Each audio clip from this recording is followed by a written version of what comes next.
আইন বিভাগ আইন অনুষদের সম্মানিত ডিন, আইন বিভাগের অধ্যাপক ডক্টর মোহাম্মদ ইকরামুল হক। আসসালামু আলাইকুম। ঢাকা বিশ্ববিদ্যালয়ের সম্মানিত শিক্ষকবৃন্দ, সাংবাদিকবৃন্দ এবং সুধীজন, আমরা আজকে এখানে একত্রিত হয়েছি ইসরায়েলি যে বর্বরতা এবং নির্বিচার গণহত্যা চলছে এটার বিরুদ্ধে নিন্দা ও প্রতিবাদ জানানোর জন্য। আমরা শুধু একটা কথা বলতে চাই যে পৃথিবীতে যদি আইন বলে কোনো কিছু অস্তিত্ব থেকে থাকে তাহলে ইসরায়েলি এই গণহত্যা কখনো চলতে পারে না। আন্তর্জাতিক আইনের এমন কোনো বিধান নেই, এমন কোনো প্রভিশন নাই যেটা এখানে লঙ্ঘিত হচ্ছে না। আমরা যদি বলি যে ইসরায়েল এখানে আক্রমণ করছে, আন্তর্জাতিক আইন লঙ্ঘন হচ্ছে, আপনি কি বলবেন? আপনি বলবেন যে এটা যুদ্ধ হচ্ছে, তাহলে যুদ্ধেরও তো একটা আইন আছে, স্পেসিফিক লজ অফ ওয়ার আছে, 4 জেনেভা কনভেনশনস আছে। সুতরাং যুদ্ধ করলে সেখানে আপনি আক্রমণ করতে পারবেন, সেটারও কিছু নীতিমালা আছে। যেভাবে হসপিটালের উপর আক্রমণ করা হচ্ছে, শিশুদের উপর আক্রমণ করা হচ্ছে, নারীদের উপর আক্রমণ করা হচ্ছে, এটা যদি আপনি একটা যুদ্ধ হিসাবে দেখেন, তদুপরি যে 4 জেনেভা কনভেনশনস এর যে প্রিন্সিপালগুলি আছে, এস্টাবলিশ লগুলি আছে, সেগুলি প্রত্যেকটি আইনের পরিষ্কার লঙ্ঘন। আন্তর্জাতিক আইনে একটি কথা আছে, peremptory norms of international law or jus cogens. তার মানে আন্তর্জাতিক আইনের এমন কিছু নীতিমালা যেগুলো কেউ কোনোদিন কখনোই কোনোভাবেই লঙ্ঘন করতে পারে না। So established principles of international law. Parental norms of international law এর প্রতিটি নর্ম এখানে ইসরায়েল লঙ্ঘন করেছে। সেখানে রাইট টু লাইফ লঙ্ঘন হয়েছে, সেখানে রাইট টু চিলড্রেন নষ্ট হয়েছে, রাইটস অফ উইমেন নষ্ট হয়েছে, যতগুলি রাইটস আছে সবগুলি এখানে ধূলিসাৎ হয়ে গেছে।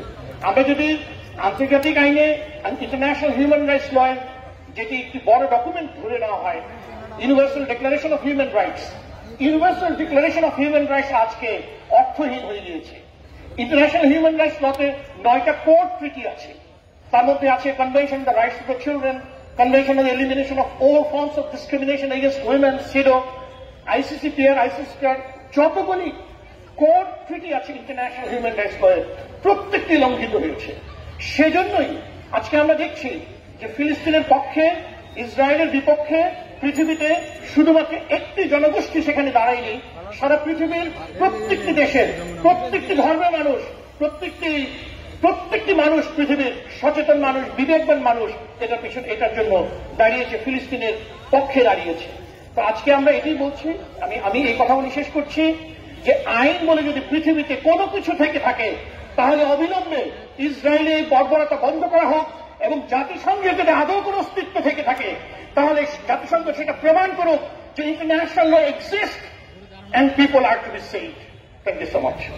মানববন্ধনে উপস্থিত সম্মানিত সুধীবৃন্দ, শ্রদ্ধেয় শিক্ষকবৃন্দ এবং আমার সামনে উপস্থিত মিডিয়ার ভাই বোনেরা, আসসালামু আলাইকুম। আমার পূর্ববর্তী আমার সহকর্মীরা অলরেডি বলেছেন যে কারণে আমরা দাঁড়িয়েছি, তার ব্যাকগ্রাউন্ড বলেছেন, যে ধ্বংসযজ্ঞ হয়েছে সেটি উপস্থাপন করেছেন। আমরা দাঁড়িয়েছি আজকে ইসরায়েলের সাথে, আমাদের ফিলিস্তিনের উপরে যে অন্যায় অত্যাচার করছে, যে ধ্বংসযজ্ঞ করছে, জীবন হানি করছে, তার সঙ্গে সংহতি। শুধু সংহতিই না, আমরা চাই মুসলিম বিশ্ব হিসাবে, মানবতা হিসেবে, মানব হিসাবে আমরা এর বিচার চাই এবং অতিলম্বে এই ধ্বংসযজ্ঞ বন্ধ করা হোক। আমরা এটিও দেখেছি মসজিদে আজান শুরু হয়েছে, আজানটি শেষ হতে পারেনি, তার আগে সেখানে বোমা ফেলা হয়েছে। হাসপাতাল, স্কুল কোনো কিছু এর বাইরে নয়। আমরা চাই এই ধ্বংসযজ্ঞ অতিলম্বে বন্ধ হোক, মানবতা ফেরত আসুক এবং বিশ্বে যাতে আমরা সুন্দরভাবে বসবাস করতে পারি। এবং ফিলিস্তিনি লোকজন যে মৃত্যুযজ্ঞ হয়েছে, আমরা দেখেছি রাফা একদম ধ্বংসযজ্ঞ স্থলে পরিণত হয়েছে, গাজা একদম শেষ পর্যায়ে গিয়েছে। যে অবস্থা আছে এ থেকে আর সারা বছর না হয়, এখান থেকে উত্তরণ চাই। সেক্ষেত্রে আমরা এর সঙ্গে সংহতি প্রকাশ করছি এবং মুসলিম বিশ্বের সদস্য হিসেবে, কান্ট্রি মেম্বার হিসেবে আমরা চাচ্ছি এটা আর বেশি এর বাড়তি না হোক, যেটা এখানেই বন্ধ হয়ে যায় এবং এর সুষ্ঠু বিচার চাই। সুষ্ঠু বিচারের জন্য যাওয়া দরকার, সেক্ষেত্রে আমাদের একতাবদ্ধ এবং আমাদের সংহতি সবসময় আছে এবং আরো থাকবে। অনেক ধন্যবাদ। আমি আজকের অনুষ্ঠানের সভাপতি এবং শ্রদ্ধেয় সহকর্মীবৃন্দ, আজকে বক্তৃতার দিন না, আমরা শহীদ যারা হয়েছেন 55,000 এই ঘটনা 18 মাসে, তাদের প্রতি আমরা গভীর শ্রদ্ধা জানাচ্ছি, শহীদ পরিবারের প্রতি সমবেদনা জানাচ্ছি এবং অবিলম্বে অমানবিক, অনৈতিক এবং অযৌক্তিক যে অন্যায় চলছে সেটা বন্ধের দাবি জানাচ্ছি এবং আমরা এই আন্দোলন চালিয়ে যাব। গত পরশু আমি বলেছিলাম একটা অনুষ্ঠানে, সেখানে বলে যাচ্ছে যে আমার মনে হয় এইভাবে আমরা করতে পারি কিনা, যে প্রস্তাবটা রাখছি যে সমস্ত শিক্ষা প্রতিষ্ঠানে যতদিন এই জেনোসাইড বন্ধ না হবে কালো পতাকা উত্তোলনের আমি দাবি জানাচ্ছি, অনুরোধ করছি সবাইকে সেটা চলুক। কেননা একদিন ঘটনা ঘটছে, কোনো প্রতিবাদ হচ্ছে, একটু তেমন জোরালো প্রতিবাদ হচ্ছে না, আবার থামছে, আবার হচ্ছে। সুতরাং আমার মনে হয় সমস্ত বাংলাদেশের সমস্ত শিক্ষা প্রতিষ্ঠান যদি কালো পতাকা উড়িয়ে আমরা ক্লাস করি, অফিস করি, বা কালো বেশ ধারণ করে, যতক্ষণ না এইটুকু আমাদের করতে তাদের অবস্থা দেখি, তারা কি অবস্থায় আছে, এই শিশুরা কি অবস্থায় আছে, মৃত্যু হচ্ছে, মৃত্যু পুরী। অতএব এটা এই জন্য প্রয়োজনীয় পদক্ষেপ এবং ওআইসির ভূমিকা জোরালো নয় বলেই আমরা মনে করি। সেটা শক্তিশালী ভূমিকা ওআইসি রাখুক বা বিশ্ব জাতিসংঘ রাখুক, সেই প্রত্যাশা করছি। আবার we strongly condemn Israeli barbarism. Thank you. আজকে সারা বিশ্বে উত্তাল হয়ে উঠেছে, প্রতিবাদ জানাচ্ছে, সমস্ত বিশ্ববিদ্যালয়ের ছাত্রগুলা প্রতিবাদ জানাচ্ছে, ধর্ম বর্ণ নির্বিশেষে সবাই রাস্তায় নেমেছে। বাংলাদেশও তার ব্যতিক্রম নয়। কিন্তু প্রশ্ন আমার, যে যেই ভাষা বুঝে সেই ভাষায় কথা না বললে কোনো কাজ হয় না। সুন্দরবনে বেড়াতে গেলাম, একটি বাঘ এসে আমাকে আক্রমণ করলো, আমি তাকে বললাম তুমি অন্যায়ভাবে আমাকে মেরো না। বাঘ শুনবে না। সুতরাং এই মুহূর্তে যে প্রতিবাদ হচ্ছে আমি তার প্রতি সমর্থন জানাচ্ছি, কিন্তু একই সাথে আমি বলতে চাই সৈন্যবাহিনী গঠন করুন। সারা বিশ্বের প্রতিবাদী যারা দেশগুলো রয়েছে সেখান থেকে একটি সৈন্যবাহিনী গঠন করুন। বাংলাদেশ থেকে যদি সৈন্যবাহিনী পাঠাতে হয়, আমি জানি লক্ষ লক্ষ মানুষ সেই সেনাবাহিনীতে যোগদান করবে। আমি আজকে উদাত্তভাবে বলে যেতে চাই, আমি আমার এই বয়সেও আমি যাব যুদ্ধ করতে সেই ইসরায়েলের বিরুদ্ধে। যে যা ভাষা বুঝে তাকে সেই ভাষায় কথা বলতে হবে। ইসরায়েলের আশেপাশে যে সমস্ত দেশগুলো রয়েছে, আমি বলতে চাই না তারা মুসলিম কান্ট্রি, কারণ তারা সেই ডেফিনিশন হারিয়েছে। তারা সবাই মিলে যদি ইসরায়েলকে আক্রমণ করে, এই ইসরায়েলের বর্বরতা এক নিমেষেই বন্ধ হয়ে যাবে। আমাদের যে সমস্ত দেশগুলোতে পারমাণবিক অস্ত্র রয়েছে, সময় এসেছে চিন্তা করার সেই অস্ত্র ব্যবহার করা হবে কিনা। আমি উদাত্তভাবে বলতে চাই, ওই মানববন্ধন এবং প্রতিবাদ দিয়ে কোনো কাজ হবে না। যুদ্ধের বদলা যুদ্ধ দিয়েই করতে হবে, রক্তের বদলা রক্ত দিয়ে করতে হবে। ফিলিস্তিন আবার স্বাধীন হবে ইনশাআল্লাহ। ঢাকা বিশ্ববিদ্যালয় সাদল আয়োজিত আজকে অনুষ্ঠানের সম্মানিত সভাপতি প্রফেসর মোর্শেদ হাসান খান এবং আমাদের মধ্যে উপস্থিত আছেন ঢাকা বিশ্ববিদ্যালয়ের মাননীয় ট্রেজারার জাহাঙ্গীর আলম চৌধুরী স্যার এবং আমাদের ঢাকা বিশ্ববিদ্যালয়ের সাবেক vice chancellor Yusuf Azad sir সহ অন্যান্য সহকর্মী ভাই বোনেরা, আসসালামু আলাইকুম। আমরা অনেকক্ষণ ধরে রোদের মধ্যে দাঁড়িয়ে বক্তব্য শুনতেছি। আমি বেশি কথা বলতে চাই না, আমি দুটা কথা বলতে চাই। সেটা হলো, এক, পৃথিবীতে মানবাধিকার বলতে যে একটা কথা আছে, সেই কথাটা আজকে আর মানুষ বিশ্বাস করতে চাচ্ছেন না।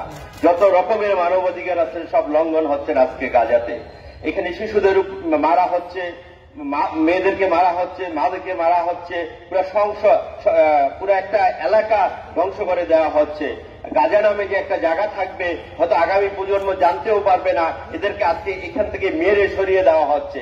এটা অন্যায়, এর প্রতিবাদ আমাদের করতে হবে। আমাদের আক্তার স্যার বলছেন আমাদের এরকম মানববন্ধন হয়তো কাজে লাগবে না, কিন্তু আমরা আসলে জানাতে চাই আমরা ফিলিস্তিনি লোকজনের পাশে আছি, আমরা থাকবো।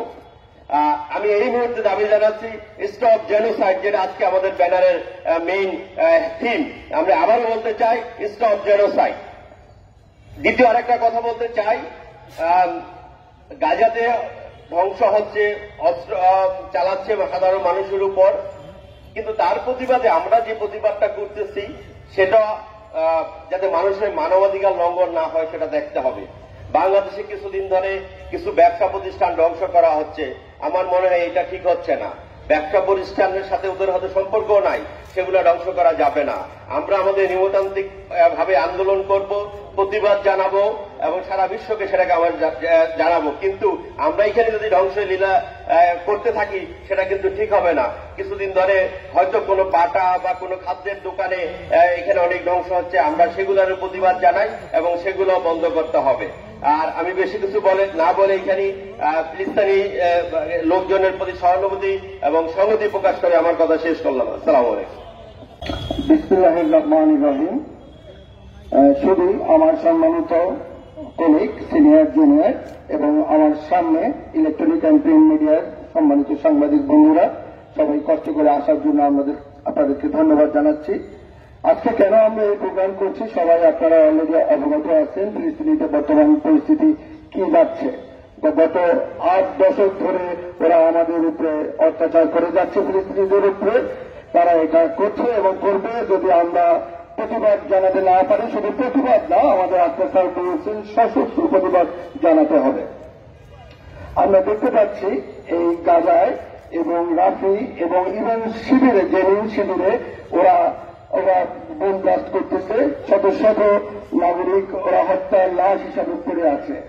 এই কারণ একটাই, এই সাম্রাজ্যবাদী, এই আধিপত্যবাদী শক্তি দেশগুলো তারা নিশ্চিত কারণ একটাই, তারা মুনাফার রাজনীতি করে। এই মুনাফা, এই বিজনেসকে সামনে রেখেই তারা এই ইসরায়েলকে টিকিয়ে রাখছে। আদারওয়াইজ এই ঘটনা ঘটার কথা না, এত অন্যায়, এত অবিচার হওয়ার কথা না। আমি বক্তব্য বাড়াবো না। আমাদের সবাইকে এক হয়ে, সারা বিশ্বকে সভ্য দেশগুলোকে এক হয়ে আমাদের অ্যাওয়ারনেস ডেভেলপ করতে হবে, প্রতিবাদ করতে হবে। যার সামর্থ্য অনুযায়ী আমাদের প্রতিবাদ করতে হবে। আমরা ফিলিস্তিনিদের পাশে আছি, থাকবো এবং আমরা আত্মসারের সাথে যদি প্রয়োজন হয় আমরা যোদ্ধা হিসাবে সেখানে যাব। যে আমিও ওখানে নাম লেখাতে রাজি আছি। এই বলে আমি আমার বক্তব্য শেষ করছি। খোদা হাফেজ। ধন্যবাদ সবাইকে। এবং আজকে সমাবেশ সমাপ্তি ঘোষণা করছি। সাংবাদিক বন্ধুদেরকে বিশেষভাবে ধন্যবাদ জানাচ্ছি। আর আজকে আমাদের এই প্রোগ্রামে আমাদের ঢাকা বিশ্ববিদ্যালয়ের সাবেক vice chancellor Afram Yusuf Azad sir এবং বর্তমান ট্রেজারার জাহাঙ্গীর আলম চৌধুরী স্যার আমাদের কাছে এসে সংহতি ও প্রতিবাদ সমাবেশে আমাদের এসে উৎসাহিত করেছে। আমি ওনার প্রতি কৃতজ্ঞতা প্রকাশ করছি এবং আমার সম্মানিত কলিগদের প্রতি কৃতজ্ঞতা প্রকাশ করছি কষ্ট করে আসার জন্য। এবং আপনারা সবসময় আগামী প্রোগ্রামগুলোতে আমাদের পাশে থাকবেন, এইগুলি আমি আমার বক্তব্য শেষ করছি। ধন্যবাদ সবাইকে।